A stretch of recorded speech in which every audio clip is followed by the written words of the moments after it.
Warning: the following program is designed for casual wrestling fans and is meant purely for entertainment.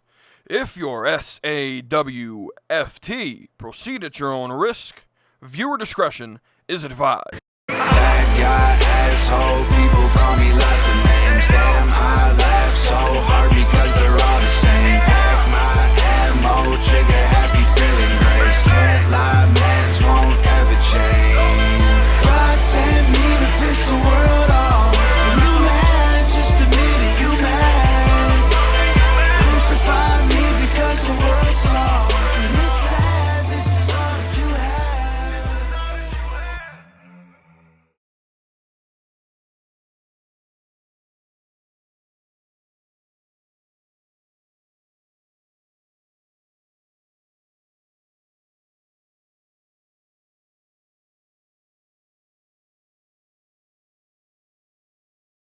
Hey, what is up, everybody? It is your boy We Too Deep, and we are back with another episode of the Slapping Me to Wrestling podcast. And I know what you're thinking.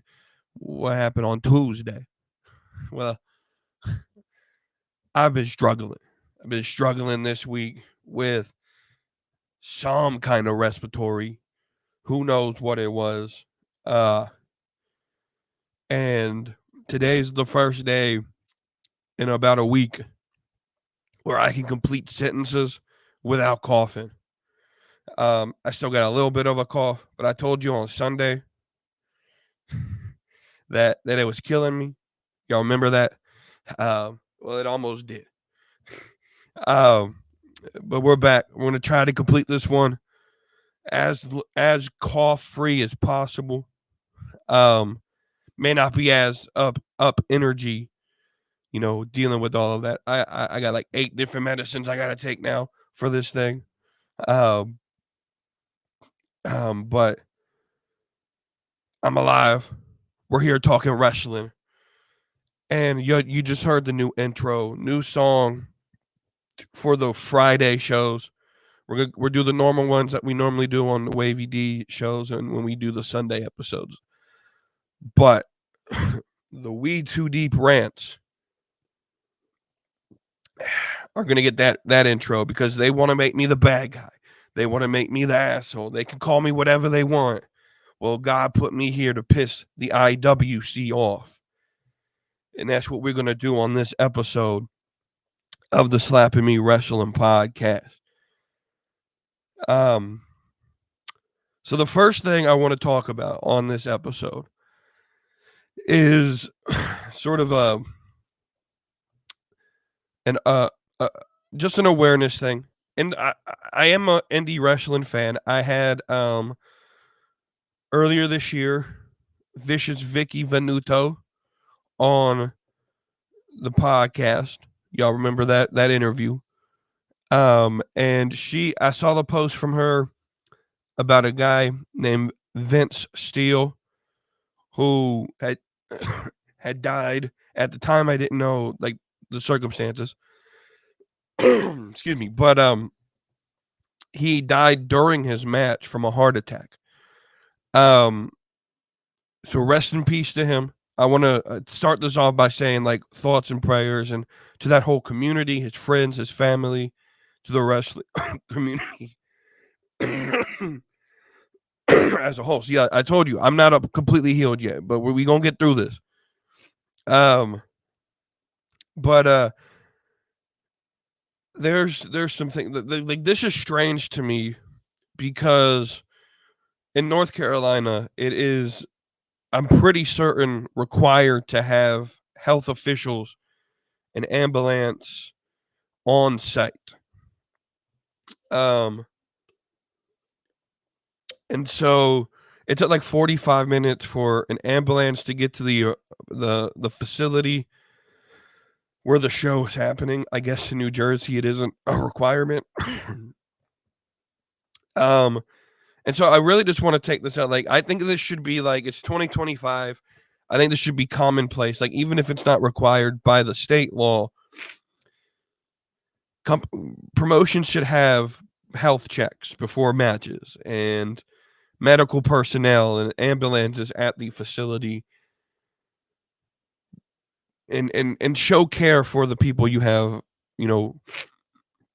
on your show for you. I think that's the least you could do for the people that are making you money. That's just I just wanted to take 10 minutes to not even that long. 10 seconds, 20 seconds, 30 seconds, however long. Rest in peace, Vince Steele. But also, like, the wrestling business has to do better as a whole. Let this serve as a reason why, and maybe like a point in time where promotions start to do things that are in the benefit of the talent. But we're gonna talk about some wrestling now. There's a character on SmackDown that I feel is being highly underutilized, and that is B-Fab. And I know what some of y'all, I know what a lot of y'all probably thinking. B-Fab is not good. And I would say you're wrong. B-Fab has a lot of potential. She's done like 20 matches in her entire career, was brought in more so to be a valet for Hit Row. Has, of course, got trained to be to take bumps and to be in the ring. But I think she's underutilized. She should be fighting Chelsea Green for the U.S. Championship. Imagine her picking up that win against Charlotte Flair last week instead of taking another loss. How much more that would have benefited her.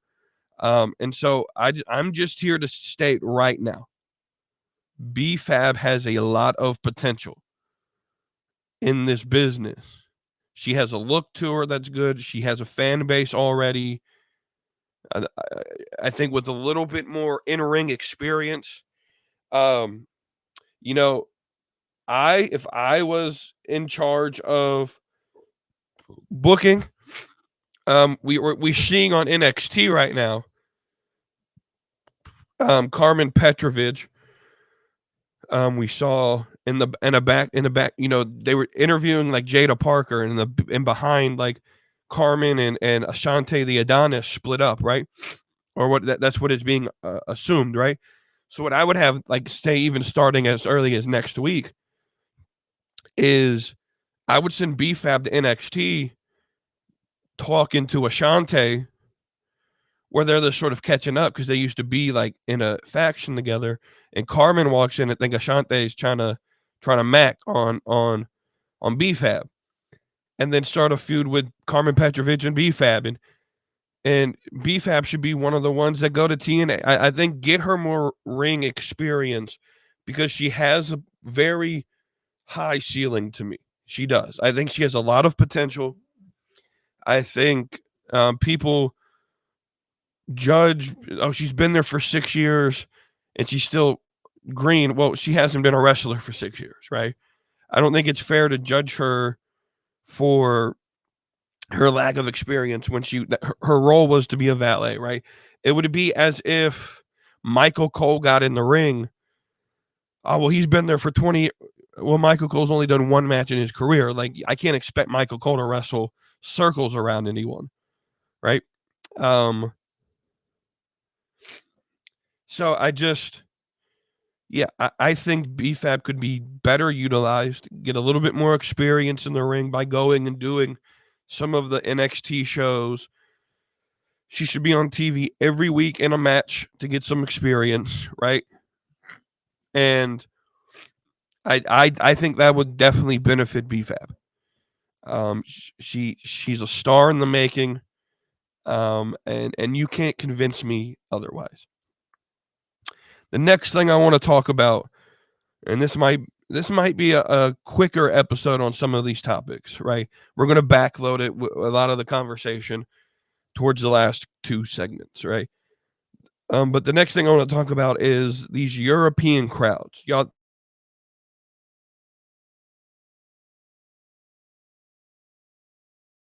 crowds are the best. No, they're not. They're annoying.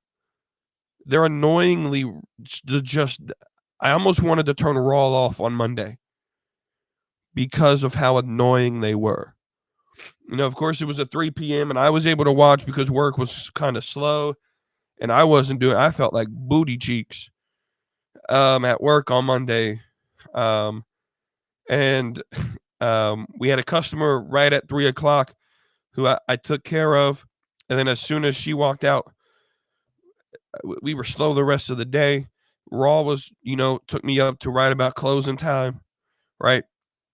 And so I sat there and watched it, and I was really tempted to turn off this show because of how annoying the crowd was, right? Obviously, it was a good choice to put Cena's return here because it got a response. But the rest of when there are down moments and the things that people critique U.S. crowds for, because when it can get quiet at times, well, that's because the action in the ring is not as entertaining. And I've said this in the past.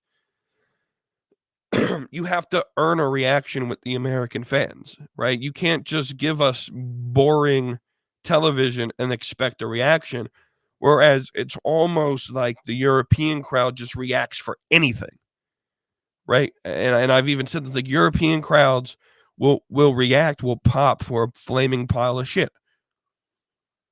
And they do random chants that have nothing to do with the show or with the match, and at some point it starts to take away from the actual action in the ring and the show itself. They're tiring to me, like listening to them chant, and bro, it's annoying. I absolutely despise European crowds. I don't understand why. And what it is that there are people in the IWC who love them because they think that loud equals a good crowd, right? People think that loud means you're good. But I'm here to dispel that idea. I'm here to dispel that myth, okay? European wrestling crowds, right, are some of the most overrated in the world. People act like they're the best just because they are loud. But there's a massive difference between being energetic and actually being a good crowd. Okay? A great crowd enhances the show. They know when to react, when to let the moment breathe, and when to explode at the right time. European crowds don't care about all of that. All they do is chant random nonsense the entire night, completely ignoring what's happening in the ring. It's not about the match or the wrestlers or the experience or the story. They're just trying to entertain themselves. And what people don't understand is that being in the crowd, I've said this before, being in the crowd comes with a specific responsibility. There's an etiquette to being a wrestling fan. You are part of the show, right? You have a role to play. You right? A proper crowd knows when to cheer, when to boo, when to let the moment sink. You don't hijack the show. You don't make it about yourself. You react to what's happening in the ring, and you help to tell the story. That is what a good crowd does. You add to the drama and enhance the spectacle, not take away from it by shouting random nonsense for the whole, right? European crowds throw all of that out of the window, and instead of a natural reaction, they chant random stuff that has nothing to do with what's happening. They sing songs, make dumb noises, try to put themselves over rather than the wrestlers themselves. It doesn't matter if it's a 5-star match or a guy tripping on the way to the ring. They will pop for anything. There's no build, no pacing, no real investment. It's noise for the sake of noise.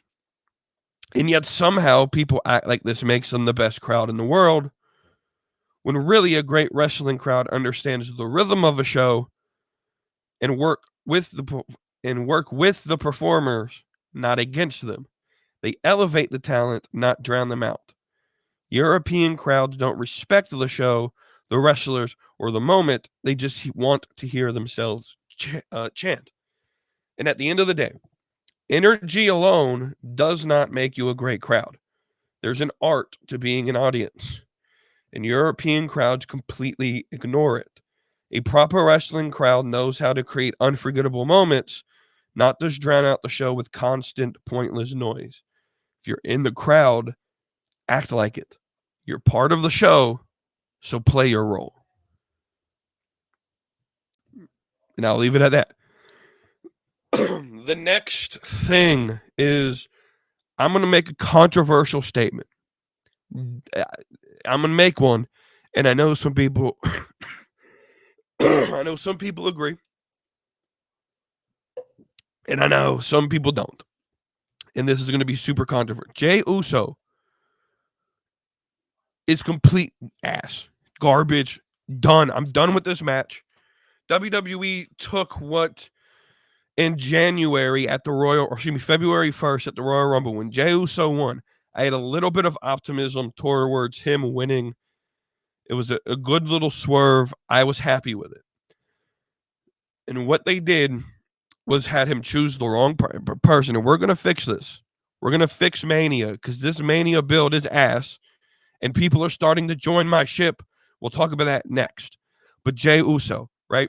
He chose Gunther, kind of thought he would, right? And they've done absolutely nothing to make me care one iota about this feud. I don't care about Jey Uso being 0-3 against Gunther. I don't care that he's 0-6 in single title matches. None of that matters to me, right? I don't think none of that matters to the story. And that should be the story. That should be the focal point of the whole thing. But instead, what they're doing is the same copy, paste, repeat, where Gunther chokes someone out or chokes out Jey, and all of it's stupid. There is no story here. This match went from, okay, this could potentially be, a very good match to this thing's going to fucking suck. And they booked themselves into a corner where there is no positive result here. Jey Uso wins. You get your optic, right? You get your business optic with Jey Uso being the champion. But what do you get after that? A mediocre at best reign? Where, right? Or if Gunther wins, what do you get from that? There's right. So the payoff is Jey Uso's obviously going to win this match, which is fine. I don't have a problem with Jey Uso. I just think his booking, all he literally is, and at this point, he literally is just a yeet chant that sells merchandise. He is literally a marketing piece. And this feels so fucking forced at this point. I don't even want it anymore. At least with Kofi Mania, even, it didn't feel forced. This felt organic. The Yes movement felt organic. And this is the complete opposite of organic. This is manufactured bullshit that no one actually cares about. This match completely I don't care about it anymore, right? I'm at the point right now where this match used to be like, okay, I could stand for it. Now I'm like, I don't care about the result. I don't care about what happens. Part of me is actually hoping Gunther wins and retains the championship, because at least then maybe they have to get creative with Jey. But I don't. This will be when he wins the title. His title run, in my estimation, will be one of the worst title runs in recent history. I just don't see a positive to it. I just don't. Jey Uso is not him. The booking is not good. They've literally nothing to make us care about this feud. But not just this feud. It's not just this feud. This WrestleMania build is absolute garbage. Right? Absolute garbage. So we're going to fix it. Right? So where do my problems stand? And first off, I want to welcome everyone on board as we're 29 days away from WrestleMania. I want to welcome everyone on board to the train and say, welcome to the party. I've been here for a while on this island of correctness. I told you this Mania build was ass. But everyone was like, no, Triple H had a plan. The fuck he does. The fuck you talking about? Right? I want to tell you. So what this comes from, and again, this is no disrespect towards this person or to anybody who's late to the island, because I'm always there first. People call me picky or that I'm too critical of certain booking things. Guys, I just look at trends, and typically the first person to critique something is a hater. And if this makes me a Triple H hater, that is what it is. But guys, I've been on this island by myself screaming that this sucks. And I haven't been here by myself. There's other members of the IWC who have been with me. But I've been screaming, especially because I'm the only one trying to yell at the CWC, right? Because y'all are family, y'all are friends, y'all are bros. But sometimes I just got to tell y'all are a little too optimistic sometimes about Triple H's booking.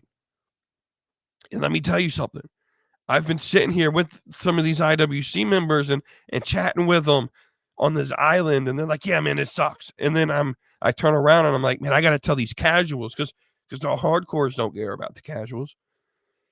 So I got to turn around and yell to the casuals who are kind of in love with Triple H's booking, who fall for the tricks. And now the casual fans are starting to realize, hey, we're 30 days away from WrestleMania. And we don't have a full card yet. If I want to buy a ticket, I got to guess in the dark and spend over $2,000 to get like you're talking, you got to take a loan out to go to WrestleMania now. And I may not even get to choose the right night to see who I want to fight. This is crazy talk. This is crazy how WWE's doing this. And I've been sitting here for months telling you this WrestleMania build is ass. And once again, I'm right. I've been here, and now more people are getting off on the island that I've been partying at for the last couple months. And I just want some recognition that We Too Deep was correct again. We Too Deep was right. This WrestleMania build, it has been full of tricks and swerves and surprises and shock and awe, solely because Triple H, whether he wants to admit it or not, does not have a plan on where he wants to do WrestleMania. He did not book this 6 months in advance, like many people thought that he would, or that he does. This is completely being booked on the spot. And a lot of it, I think it's because they weren't sure if The Rock was going to be there. I think a lot of this has to do with The Rock. But this WrestleMania build, now let's be honest, WrestleMania is going to be a good show. Like, I'm not going to sit here and be like, oh, this is an ass show.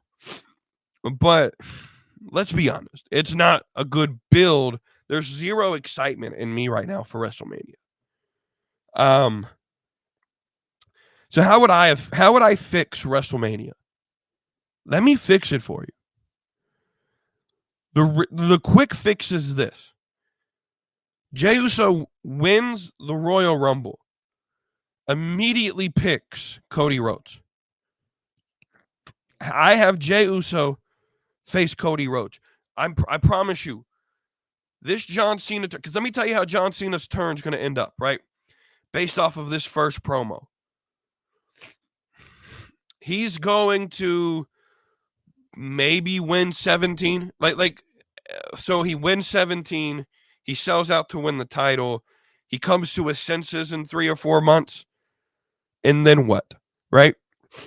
I don't think there's ever a positive gain to turning John Cena at this point. I've been saying that before he turned, that I saw no good in doing that.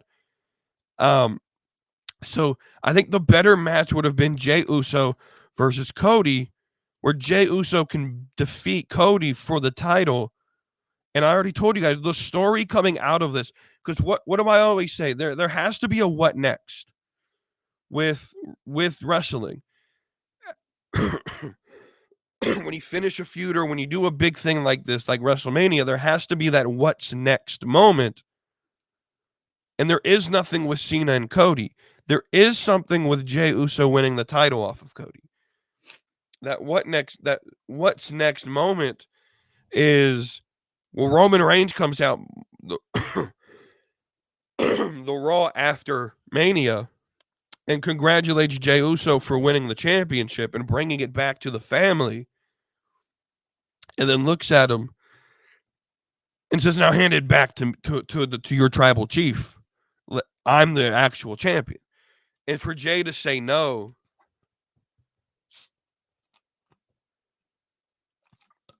and then we do this feud all the way till SummerSlam, where Jey defeats Roman and puts an end to the Bloodline saga in the place where it began. And I've been trying to describe that for several months. There is no better story than that. That should have been the story, right? I still have John Cena win the Elimination Chamber, but he didn't need to turn. He's the good guy now who gets to defeat Gunther, right? Who can defeat Gunther and then put over the next big heel in a Braun Breaker for the World Championship at a SummerSlam event. Right? Charlotte Flair should have still won the Rumble. I've been telling you for weeks how I would fix this. The story isn't who's in the match. It's the fact that there's zero credibility to Tiffany Stratton. Charlotte's the only one that looks credible in this feud so far, in this build. And I'm telling you right now, this doesn't need a sympathy Tiffany Stratton. I build this differently by simply just having Tiffany Stratton. And I said this last week, I think, as well. I think I have Tiffany play the heel here. Play the sort of I think I have her play the heel, the sort of arrogant young talent who rests on her. She's young and beautiful and talented, and she doesn't respect Charlotte Flair because she thinks she's better than Charlotte. And I have Charlotte play the sympathy, like, I've been out for 2 years. I've paid my dues. I don't have to earn my way to the top. I am the top. I've been out for 2 years, right? And have her come back with that sympathy of looking at the hard work for coming back. And then at that point, I think if you wanted to do a Tiffany Stratton loss to where it burns everything to the ground and then she rebuilds as a babyface, you could do that there. But ultimately, Tiffany Stratton wins this match. She has to, right? That's the only thing that makes logical sense to me. This build's just been really bad with how they've been building Tiffany Stratton. Nothing really wrong with who's in the match. It's just how they're building it, right? And then the Raw Women's Championship, that one, this just got convoluted, right? And so I would have simply done Bianca Belair wins Elimination Chamber like they did, had her face Rhea Ripley. And this is no disrespect to Io Sky. Io Sky is talented. She is not main event material. I'm sorry. She's just not it to me. You want to know where Io Sky could have been used? Because I do think she is really good. In a match against Lyra Valkyria for the Women's Intercontinental Championship, where Io Sky, who is one of the most championed respected women's wrestlers in women's wrestling history, not only in Japan, but in WWE, where she's been given a lot of awards and prizes and belts and championships and right. And so her winning that belt immediately brings it prestige.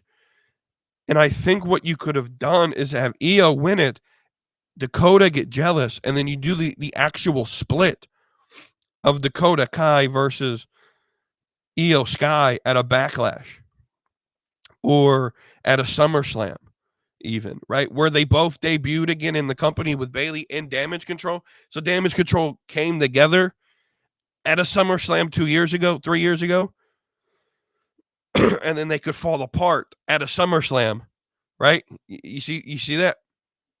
I think that's the booking you could have used Io in, where you could get Titan versus Titan with Rhea and Bianca, and this doesn't need a big story right now, right? Because this is a transitional match to get us to the bigger story, which is Bianca beats Rhea, and then Jade attacks on the Monday after Mania, the Raw after Mania, where Bianca and Jade meet up.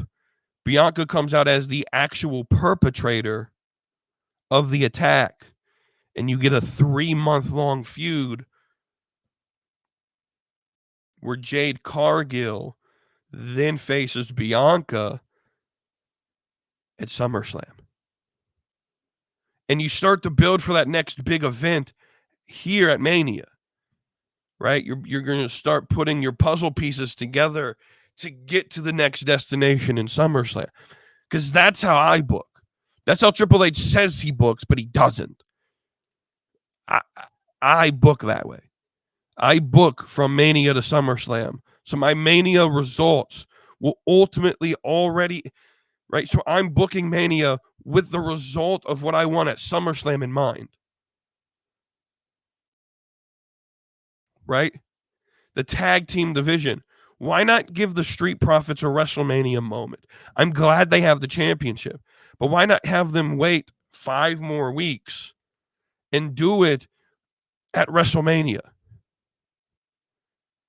That makes zero sense to me to give them the titles now.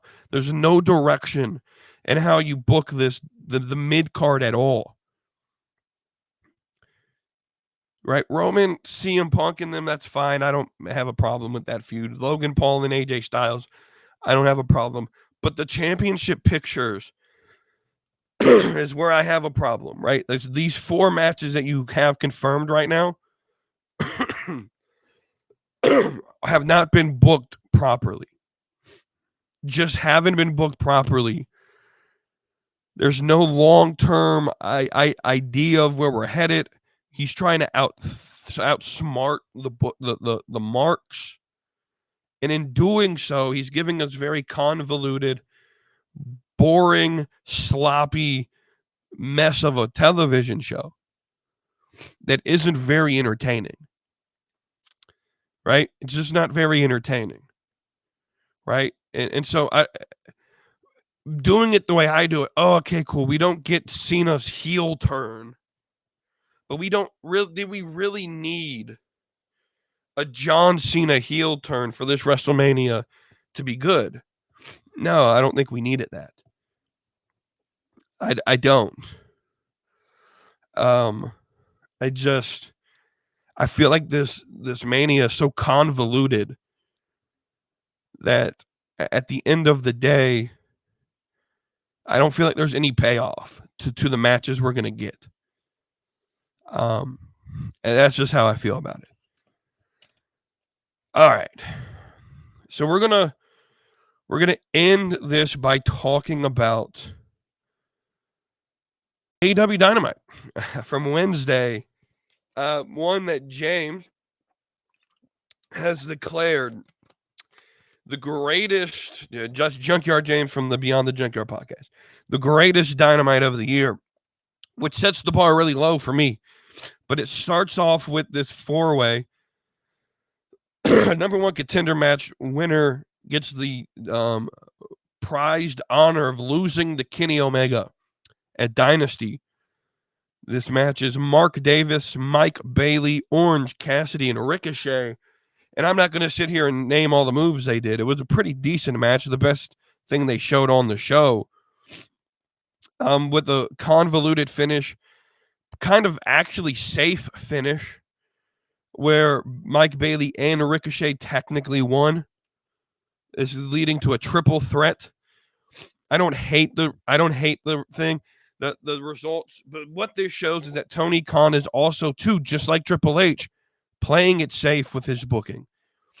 Because here's what's going to happen. This essentially will leave in two ways. First off, Kenny Omega's not losing. So because Kenny Omega's not losing, you don't book Speedball Bailey to fight him.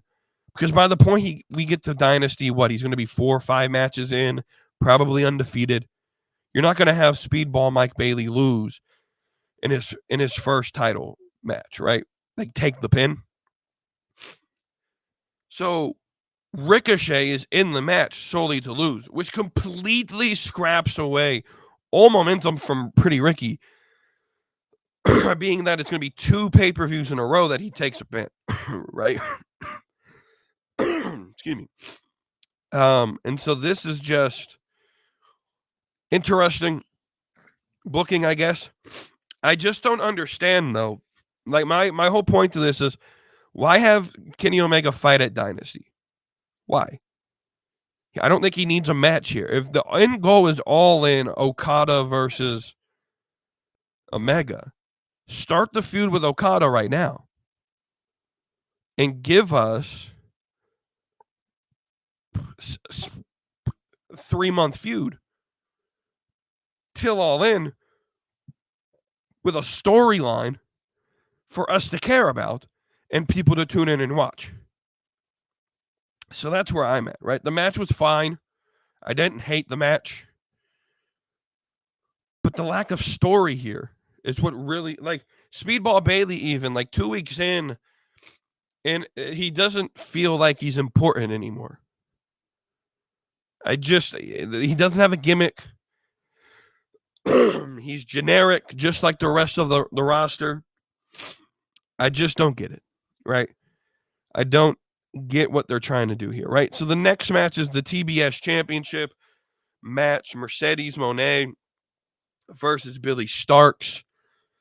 And this match, again, predictable, but I'm not going to hate on predictability because I think predictability is fine. Excuse me. My issue with this is that there was no way in hell Billy Starks was going to win this match. There's no way at all. So Tony Khan decides we're going to bury a potential superstar in Billy Starks to Mercedes Moné's ego. Not only has she killed my lower card, now we're going to kill ROH, because apparently the next matchup for Mercedes Moné is going to be Athena, possibly as quickly as Dynasty. And so you're going to put the ROH Women's Champion, who's almost been 1,000 days as champion, which I haven't seen anyone complain about like they did with Roman Reigns, by the way. But almost 1,000 days as meaningless ROH Women's Champion. And that's going to be completely thrown out the window. There's no way Mercedes Moné loses to Athena. I'm telling you. They're giving Mercedes Moné the TBS longest reign record that Jade Cargill currently still has. So, I mean, you got another 200 plus days with Mercedes Moné as your TBS champion. But here's my problem. Does that mean that she's going to become ROH champion, women's champion as well? Is she going to ROH? Why is she not ever on screen with Toni Storm? Toni Storm's the best in that division right now. She is quite literally holding the only belt that matters in AEW. From a women's perspective. The top belt for the women's division is being held by Toni Storm. And Mercedes Moné is prancing around with 3 other companies' belts in the TBS championship acting like she's the greatest thing on the roster when she has never even been on TV with Toni Storm. That's a problem. Why are you not going after the belt that matters? That makes zero sense to me. It makes zero sense. It makes zero sense. Toni Storm is the most over, the best, currently your champion. Why are you not going after her if you're Mercedes Moné? That makes zero sense to me. Why are you going after ROH talent and lower AEW talent when you could, and like New Japan, Momo want the nobody, when you could be going after Toni Storm or Mariah May? Right? That's where my issue comes in. Right?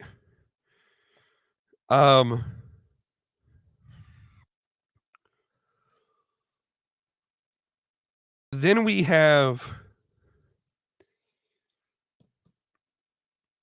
what might be the most stupidest thing I've ever seen in my life in a wrestling ring.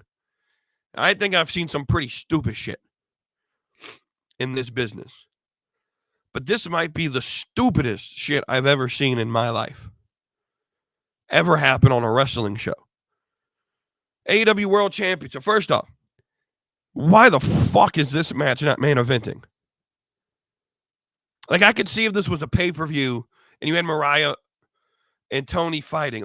So let's pause real quick, because here's what happened, right? You went to the pay-per-view. This match, the first time you got it, stunk up the show.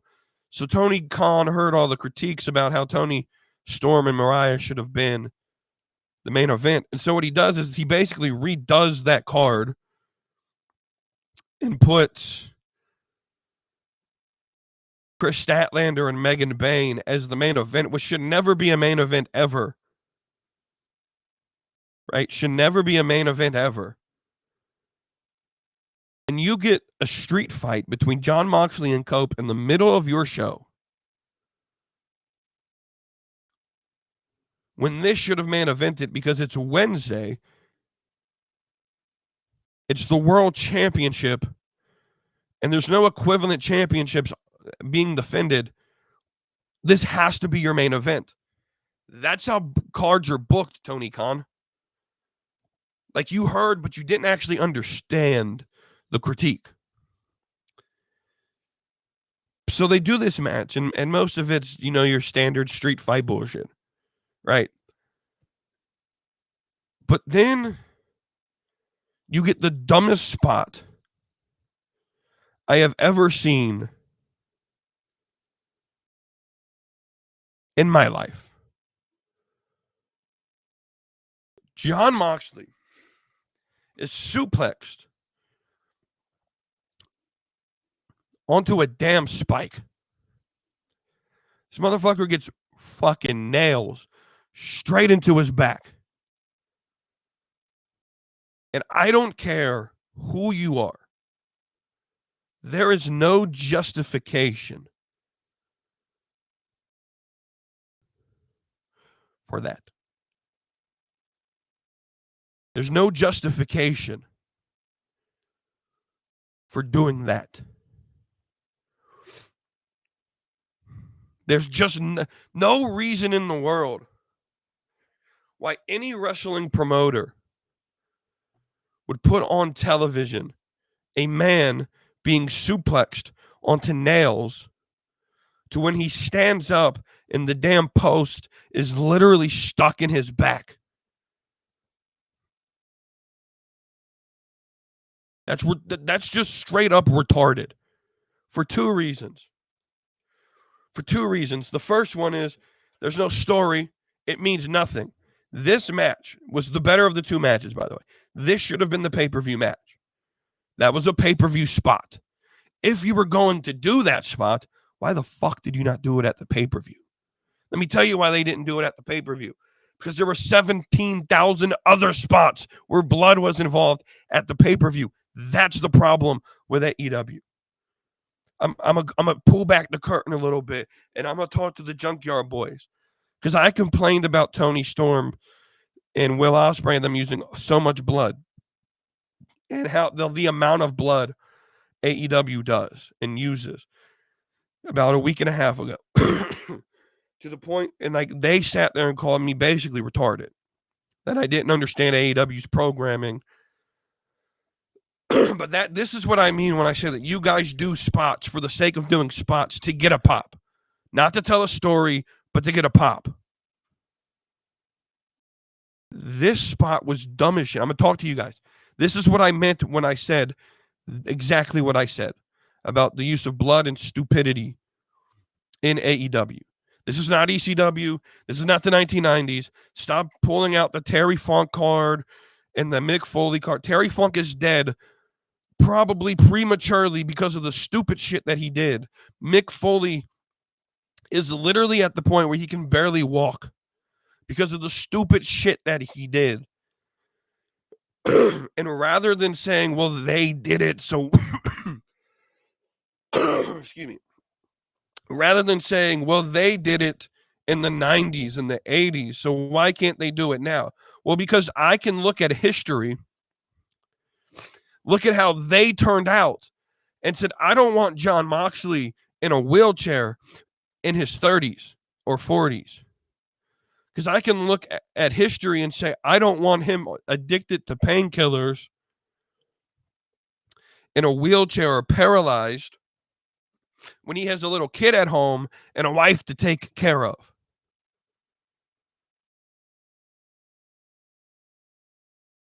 There's no place in wrestling for this type of mud show bullshit. There's no place in wrestling for it. There is no justifying this spot at all. For two reasons. The first, like I said, is there's no story. If you told me a story that led to this spot, it still would be a stupid spot. But maybe it meant something. This gets no payoff. There's no payoff for this spot. If you told a story that led to that spot, it still would be stupid, and I still would complain about how stupid it was and how Moxley could have easily been paralyzed from this spot. But if there's a payoff, I could give some points to you. There's no payoff here. But everyone gets hurt. Chris Bay is recovering from an accident. Yeah, I understand that injury is part of wrestling. But here's the thing. It's a calculated risk. And things happen sometimes that are outside of people's control. Right? Here's the problem. That's not a calculated risk. You added into the equation something you couldn't calculate. You can't calculate it. One mishap and a nail goes deep into his skin, through the muscle, through the nerve, and into the spinal cord. And he's paralyzed. Much less to say, who the fuck knows who's been touching those spikes and the amount of bacteria that just entered his bloodstream. Jon Moxley probably has hepatitis A through Z at this point. He probably smells fucking colors with all the diseases that are probably in his bloodstream from all the stupid shit that he does. This isn't about, but it's also a bad spot because it's just a bad optic. Warner Brothers executives watching that spot, I promise you, don't see that spot and say, oh, that was a good spot. I'm glad we're giving millions of dollars to this company so that we can get Hechishero, Hologram, and Jon Moxley getting spiked on a national television. There's not a single company watching right now who saw that spot and said, yeah, we'll put advertising money for that. There's not a single fan that isn't watching AEW that might be perplexed into watching AEW that would see that spot. This to me is no different than there's a story when Kurt Angle was being introduced to wrestling and he was being recruited by ECW. And I forgot the exact people involved, but it was the crucifixion angle that they were doing. And I think it was the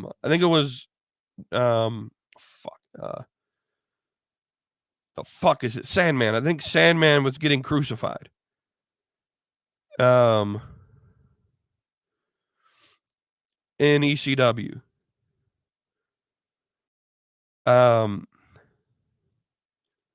And he was backstage and he saw that happening and he went to them and said, I'm not being a part of this because of that, right? What that is this moment. If you're a pro wrestler and you like, if I'm a pro wrestler looking to get in the business, I don't want anything to do with AEW because that was stupid. That risked everyone's future for a pop. What it reeks of is desperation. How this gets approved, I have no fucking clue. That was a desperation spot to try to get a pop and to get an applause, but there's no payoff. It's a bad business decision. This doesn't garner you any new viewership. But we don't care, but we just care about the people watching now. We don't want new. That's not how you do business, you dumbass. Business, every business running right now, their entire purpose, their entire goal is to get more followers, more consumers, right? Right? AEW should want to get more people watching their product, right? That's what they should want. But what they've consistently done is lose to the third brand of WWE consistently the entire year. Oh, but the ratings are as high as they've been all year. They're on a 4-week high. But you're losing to developmental. You're losing to the third brand. There's a lot more interest on Evolve from some people.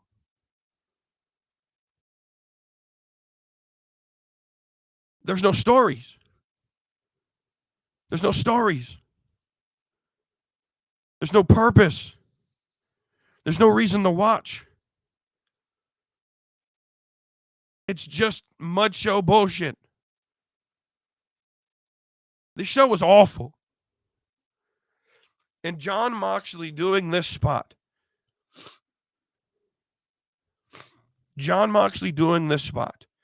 Put a nail, pun intended, into a coffin of AEW.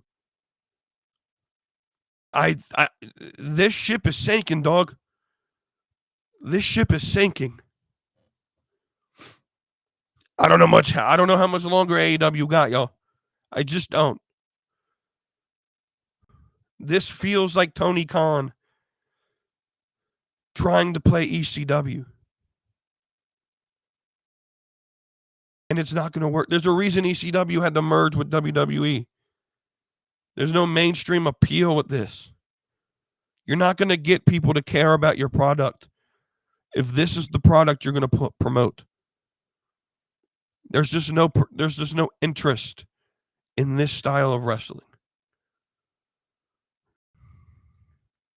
Right?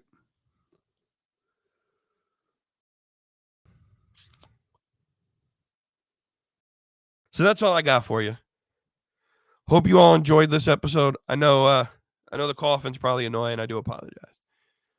Hopefully I'm better by Tuesday. No Sunday episode this week. I'm going to take Sunday off and rest my voice.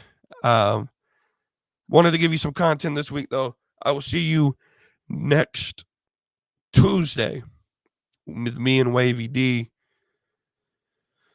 And until then, thank y'all for watching. Enjoy the rest of your weekend.